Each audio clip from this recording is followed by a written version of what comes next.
ZNS Total Sports is brought to you by 4th Terrace Diagnostic Center.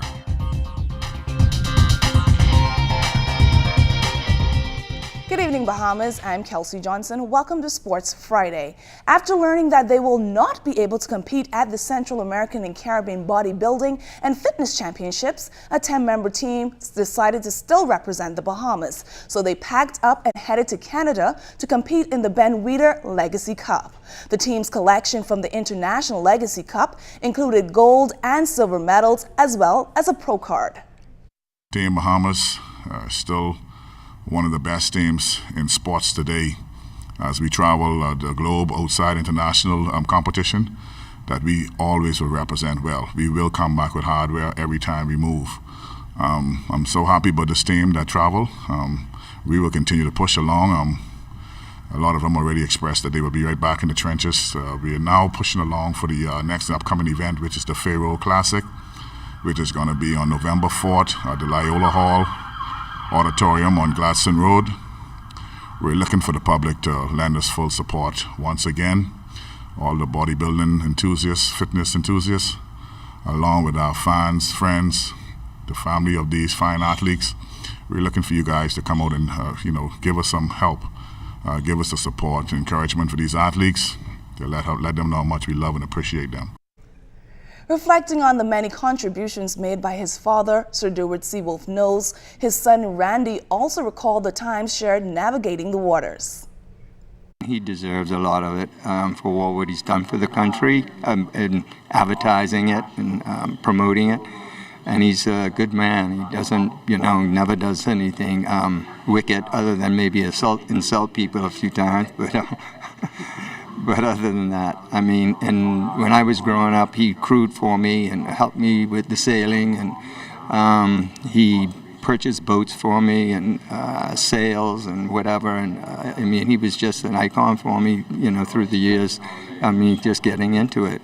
And he always told me never, like he says, never give up. And we won a lot of races, and he was always there for me. I know one time we tipped over and he never got wet. I don't know how he did it, but the boat capsized and he righted it, and it was dry as could be. The regatta being held in honor of Sir Dewart Seawolf Knowles is just one of the several events on this busy sporting weekend. Softball lovers will get to enjoy and watch some good games being played in the Bahamas Softball Federation's Rosina Nesbitt Round Robin Tournament. The tournament got started today. First up were Abaco and Andros women. Grand Bahama and New Providence men played the second game. The official opening will be around 8:15. New Providence and Andros women's game will follow immediately after. Eleuthera and Abaco men will play the nightcap. Although there's a lot of games scheduled for today, some islands are still missing. Definitely, we don't have enough islands. I would have wanted to see Andros, lady and men, and of course the same thing with Grand Bahama. We only have men coming out of Grand Bahama, and the same thing with Eleuthera, only men coming out of Eleuthera.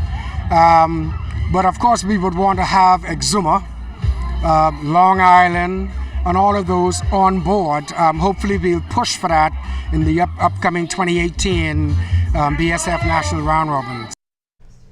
It's a touchdown for the Commonwealth American Football League, a new home and a new look. If you throw in some extra yards, there'll also be a training camp for young boys.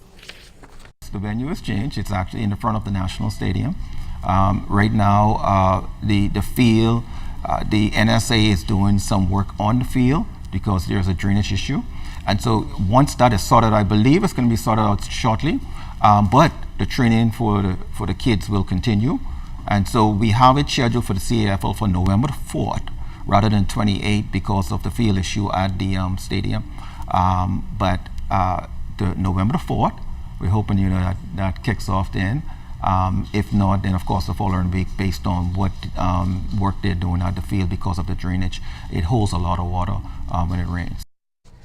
One sport will give it a pink tumble this weekend. Gymnasts from the Star Gymnastics Club are all ready to score a perfect 10 as they host their annual Pink Classic.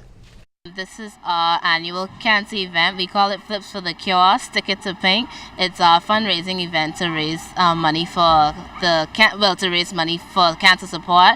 So a few years ago, we had one of our star moms who was diagnosed with breast cancer, and that caused us to want to start the initiative to support it every year. But what we've decided to do last year and this year is to split the proceeds between cancer and hurricane relief. So this year we have 1/3 going towards the Sister group. We have another third going towards another cancer support group, and then the last third is going to the Red Support in aid of hurricane relief. Sorry, to the Red Cross in aid of hurricane relief. That's all the time we have for sports. I'm Kelsey Johnson.